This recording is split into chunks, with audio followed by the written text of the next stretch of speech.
Pakailah baju ang samuang jo baru tak babaju. Konon manusia itu masana. Manusia itu cuman bisa mengkoreksi sana. Manusia itu kadang-kadang nyo membangun utak itu mah kadang-kadang tak seimbang do gitu. Kok contohnya pajak apa? Entah siapa lah pajak nak tahu dan dah. Saya lihat foto profilnya saya ndak lo baju do gitu. Auranya koreksinya.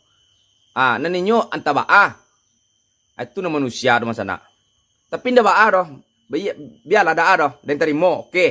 Dan terima oke. Lah, dia pakai baju, tenang lah, ngunta deh.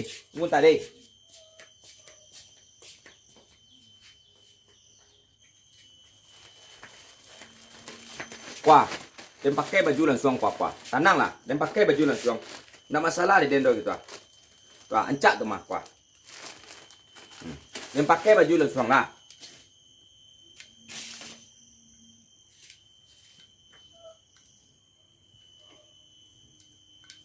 Wah, kok baju dia nah? Kok bajunya? Wah. Kok bajunya? Lah, lu mau buka merek elek wah, lu mau buka merek elek. Wah, lu mau buka merek elek. Panero dan kadang-kadang. Tidak ada gitu ah.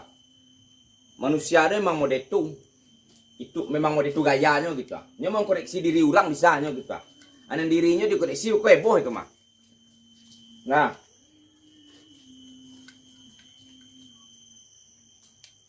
Wah. Lah. Ada yang pakai baju lah. Lah. Apa lagi? Oh, buahnya tangga buah ya kok. Jadi pasang lihat. Lah.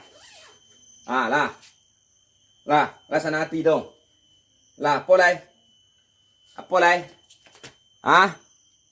lagi batanyo? Baju sia. Iko baju dari Demorta. Lah, Demorta, lihat tuh. Lah. Kurang ganteng anjul aja di. Kurang ganteng. Nah. Sa ganteng kok den pakai baju Demorta kurang ganteng lai. Lah, alai. Apa lai? Sungguh yang kurang rapi ya deh. Kadang orang kok mengkoreksi diri orang sih bisanya gitu ah. Lah den pakai baju Demorta mau kok anak jangan ganteng doang lah. Apa lai?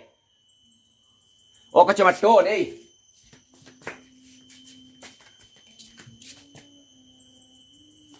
Lah nampak kan? Coba lihat baju Demortang tuh. Wah, baju Demortang nah, nampak? Belakangnya gagah. Di mungkunya paten lo gitu ah. Nampak?